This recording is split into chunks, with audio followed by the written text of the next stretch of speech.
Bannange mugamba muti abalungi abeekuumira kusinga Faith 256 mbaaniriza ate nate olunaku olwaleero kansubira muli bulungi fyonna gye musinziira okubeera nga mundaba oba nga mumpuliriza. Olunaku olwaleero kye njagala okwogerako si kinene nnyo ate era si kitini nnyo. Njagala kwogera ku mukwano baswiti. Kaakati nina issue nti senga girlfriend wange yawukana ne bbaawo oba boyfriend we naye akyayogera naye andi kimmalako emirembe kimbazaringa kyokka omuwala mwagala saagala kubeera nga mufiirwa sobola nti okubeera nga mubuulira ekisookera ddala kye mulina okumanya muti okwe-expressinga buli bwoti okwogera ky'owulira ku mutima oba ky'ofiiringa nze sigenda tegeera ky'ofiiringa kubanga siri Katonda kumanya. Abantu abamu bakola ebintu ebimu nga tebalowoozezza ku feelings zammwe nga ye alowoozezza ku zize. How does she feel? Ekisookera ddala 100 omuwala yenna gw'osisinkana nga yawukanya n'omusajja naye ng'ate bakyayogerezeganya nnyo bakeera ne beebuuzaako amukubira essimu ku ssaawa 12 ez'okumakya simanya 10 ne weebeemu kale naye ng'amukubira essimu n'amubuuzaako ekiro n'amusindikira bu good night message.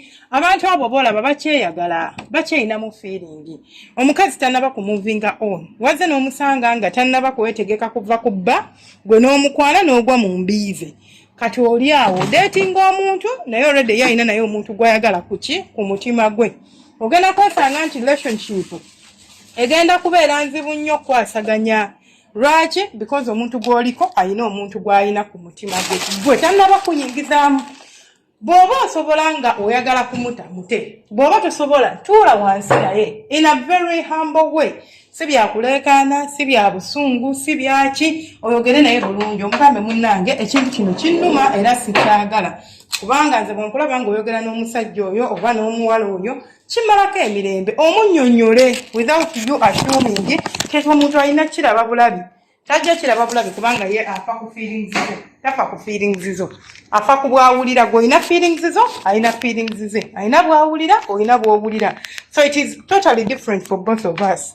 Kati kiri gy'oli gwe to step up the plate n'ombuulira bw'owulira nenda bw'oba nsobola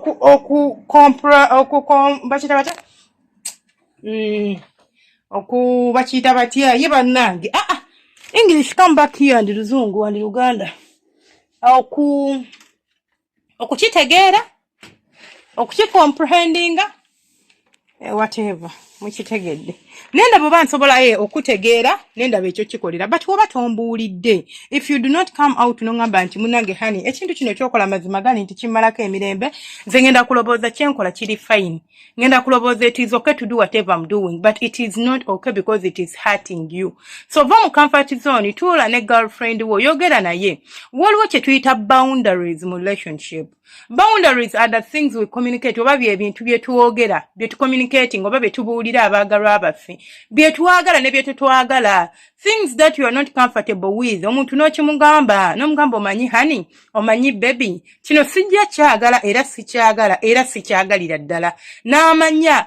Kati gwe bw'oba omulese nti you are fine with it okubeera ng'ayogera ne ex we banyumya agenda kuva ne mukwogera naye akugambe nti boyfriend wange yankubidde essimu ex wange in fact yankubidde essimu nti omutwe gumuluma ngende mugulira amakerenda era agende ex wange ampita. I've seen relationships where osanga omusajja ng'adatinga omukazi but ng'akyayogerezegana ne ex we and you take this you think like era singa yali akyamwagala singa bali bonna gwada kimanyi nti omuntu basobola okwawukana ne basigala nga beezina naye nga baayawukana naye nga beezina gwe ekyo tokiwulirangako batokirabangako batokimanyi gwe n'obeerawo nga gwe just oliwo okubeera nga simanyi oba ojjuliriza mukwano gwabwe oba okola kisimanyi na kyenninza kugamba kyoba okola mu relationship yaabwe naye obeera ng'omuntu ajjuliriza relationship yaabwe gwe ng'oliawo just baakuteekaawo bwe batyo.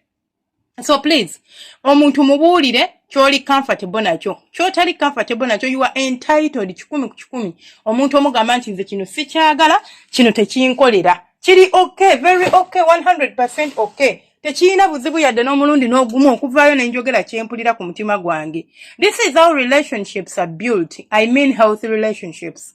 Naye bw'otandika okutoleratinga ebintu byetalina kutoleratinga nga relationship ekyali nto with the saying of nti bijja kutereera mu maaso eyo with the knowledge of nti alabika Jesi kubanga kati ali bwati ne bwati. Trust me, kiriza gaana relationship yegenda kubeera nga eyuuga. Ojja kumusanga n'okumulya bamulya nkubuulira ex wajja kumulya nga gw'oli awowoza kimu nti nno boogera bwogezi anti era ex we singa yali amwagala teyandize wange. Yes, abantu basobola okwekyawa because family zaabagaana nga situations ze zaabaletera okwawukana, not because they wanted to break up, but beesanga olw'embeera eyaliwo wakati waabwe, olw'embeera eri mu family yaabwe, olwa religion yaabwe, kyonna nga kyekyaba pushing okubanga baawukana. Tannaba kwesonyiwa muntu oyo akyali mu mutima gwe, naye ng'akimanyi bulungi sisobola muwasa, sisobola mufumbirwa, kati gwe n'asalawo akozese, naawe n'okkiriza okozesebwe. Eyo neeba nsobi munnange wange, tokkirizanga kukozesa munsi, tokkirizanga kukozesa bintu ng'ebyo. Omuntu vaayo oyogera omugambe ky'oyagala, ky'otayagala, whatever you feel you're not comfortable with, communicate. Omugambe kyonze sikyagala era sigenda kikola era saagala tukikole. Era kinnumya bw'okikola badde nsaba tukirekeraawo oba mbadde nsaba olekeraawo okukikola. Naye gwe bw'ona asuubira nti yajja kutegeerera, tajja kutegeerera. Ate era relationship yammwe ejja kutuuka eremererwe failing because of how you think things were supposed to work out but didn't work out your way. But things can't just work out by themselves. Ebintu tebyekola byokka nti automatically byekole. You put in effort. And the effort I'm talking about is kwogera. Speak to your partner.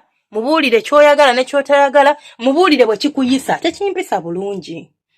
Okay, it's okay if you are friends with him or with her, or even friends with your ex. It's someone you shared a bed with. Someone gwe wali oyagala. Mbu you are friends. Nze siri ba mikwano na ba ex bange. Naye nsobola okwogera nabo. Meaning nti nsobola okwogera nabo ku nsonga etegeerekeka. Sigwa kunkubira nti tunyumye because you are bored. Mom. Nkubira ng'ombuuza ebitegeerekeka and in an appropriate time, not just because you felt like. Nga byombuuza nange mbiraba kuba I don't block them unless nga twawukanidde ku bad note. Naye twawukanidde ku good note, n'onkubira essimu, sobola ogikwata oba n'onsindikira message ng'olina byombuuza ebitegeera. Byendaba nti biri relevant. Ate wendaba nti kigenda kukatinga relationship yange, nze I protect my relationships. Nga nkukatinga off because amazima gali nti you are not useful to me. Kati nina omusajja. Ate oba nina omuwala and I love that person. Why should I hurt them for you? Yeah?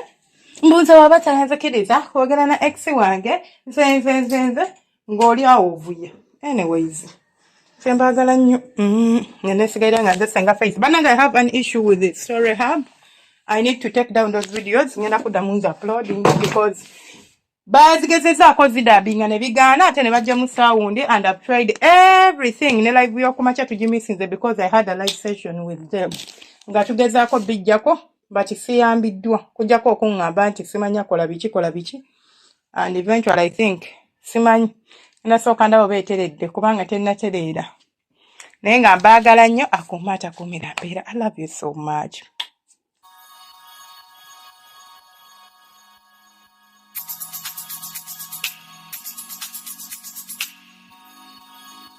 Yeah.